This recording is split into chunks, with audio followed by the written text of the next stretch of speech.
আল্লাহ ইস্তাহজি বিন, আল্লাহ তাদের সাথে ঠাট্টা করেন।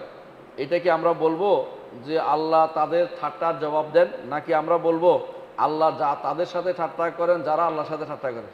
হ্যাঁ, এইটা বলবো, জবাব দেন বলবো না। কি বলবো? আল্লাহ তাদের সাথে ঠাট্টা করেন যারা আল্লাহর সাথে ঠাট্টা করে, এটা বলবো। কারণ এটা হলো বিপরীতে বিপরীতে বলা যায় যাচ্ছে, সরাসরি আল্লাহ ঠাট্টা করে বলবো না। কারণ ঠাট্টা কারা করে? যাদের বিবেকে কমতি আছে তারা ঠাট্টা মস্কারি করে সারাদিন বসে বসে। কিন্তু যারা বিপরীতে, কথার বিপরীতে কথা বলবে, এটা দূষণীয় না। এই জন্য আল্লাহ তাআলা কি করেন? হ্যাঁ, ও আমাকারু আমাকার আল্লাহ, তারাও মকর করে, আল্লাহও মকর করে। তারাও ঠাট্টা করে, আল্লাহ, এটা বলতে পারবেন। কারণ তারা উপহাস করে, আল্লাহ উপহাস করে বলতে পারবেন। কেন? কারণ এরা এটা বিপরীতে আসা, বিপরীতে করতে পারাটা এটা হচ্ছে যোগ্যতা। বিপরীতে উত্তর দেওয়াতে পারাটা যোগ্যতা, এটা খারাপ অর্থে না। হ্যাঁ, কখনো কখনো যেটা একেবারে খারাপ, এটা কিন্তু বিপরীতে বলাও যায় না। যেমন খেয়ানত, আল্লাহ তাআলা এই জন্য বলছেন যে ফাকাদ খান উল্লাহ মিন কাবলু ফা আমকানা মিনহুম। এখানে বলেন না ফাখানা মিনহুম, বলে নেই। খেয়ানত সবসময় খারাপ, এই জন্য তারা বলছে এরা আল্লাহর সাথে খেয়ানত করেছে, আল্লাহ তাদেরকে পাকড়াও করেছে। এটা বলে না যে আল্লাহ তাদেরকে খেয়ানত করেছে, বলে। কারণ খেয়ানত সবসময় খারাপ গুণ। কিন্তু কখনো কখনো ঠাট্টা করলে, বিপরীতে ঠাট্টা করে তাকে ঠান্ডা করে দেয়, এটা কি? এইটা বুদ্ধিমত্তার কাম, বুঝেন তো? হ্যাঁ, কি বলে কয় যে শোনো, এই যে নাসিরউদ্দিন হোজ্জারে জোহারে একজনে বলতেছে, নাসিরউদ্দিন হোজ্জা, এই আমি তো তোমার গাধাটা দেখি, হ্যাঁ, আমার দিকে দৌড়াচ্ছে, মানে তোমাকে চিনতেছে না। তো বলতেছে, হ্যাঁ, গাধা তার সমগোত্রের দিকে যায়, উল্টা দিচ্ছে। মানে একটা মনে হয় মারছে যে ওরা আর সদ্য গোষ্ঠী।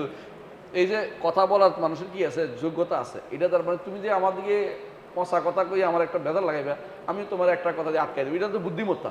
কিন্তু এটা তো খারাপ না। কিন্তু যদি কোনো খেয়ানত হয়, এটা নিষিদ্ধ। ওইরকম আরও কিছু শব্দ আছে যেগুলো করা যাবে না। কিন্তু বিপরীতে আল্লাহ যেটা করবেন, এটা অবশ্যই এটা গ্রহণযোগ্য গুণ, এটাকে কোনোভাবেই নেগেটিভ ধরা যাবে না। এই জন্য বলা যাবে না যে, হ্যাঁ, বলা যাবে না যে আল্লাহ এদের, হ্যাঁ, ঠাট্টার প্রতিদান দেন, এটা বলা না। ঠাট্টার প্রতিদান না, ঠাট্টার বিপরীতে শাস্তি দেন, এটা বলা যাবে না। কি বলতে হবে?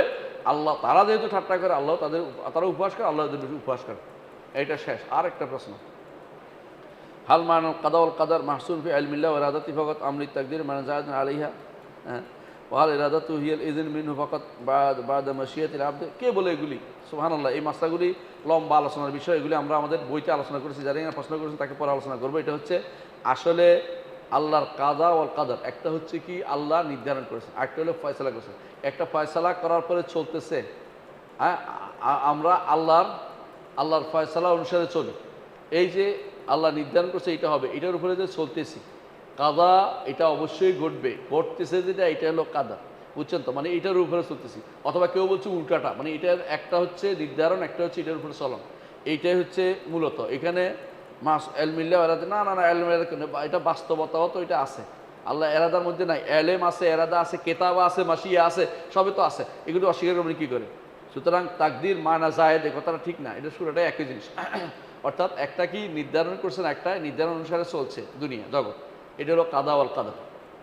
তাই এই জন্য দেখবেন ওয়া কাদা রব্বুকা বলে, তাই না?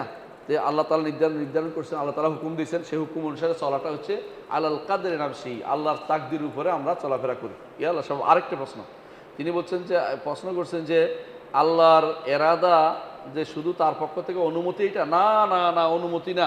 তার এরাদা দিয়েই তো যুগ চলে, তার অর্থ অনুমতি বলে তো এটা কুফরি কথাবার্তা বলেন। তার শুধু অনুমতি না, বুঝলেন না কথাটা? এই জন্য কাউনি আছে, এই জন্য সারারি আছে, দুটেই। এবং শুধু অনুমতি না, এটা হওয়াটাও চান। অনুমতির পরে তো খালকও আছে রে ভাই। তো আপনি কেন আবার অনুমতির উপর নির্ধারণ করতেছেন? অনুমতি এবং কাজটা হওয়াটাও তিনি, সৃষ্টিও তিনি করেন। সুতরাং শুধু অনুমতির উপর নির্ভরশীল না। তাই আল্লাহ তাআলা চেয়েছেন, বান্দা চেয়েছেন, আল্লাহ তাআলা আগে চাইলে তারপর বান্দা চায়, এটা বিশ্বাস করতে হবে। ওয়া মা তাশাউনা ইল্লা আন ইয়াশা আল্লাহ, এটুকু বিশ্বাস করতে হবে কোরআন অনুসারে।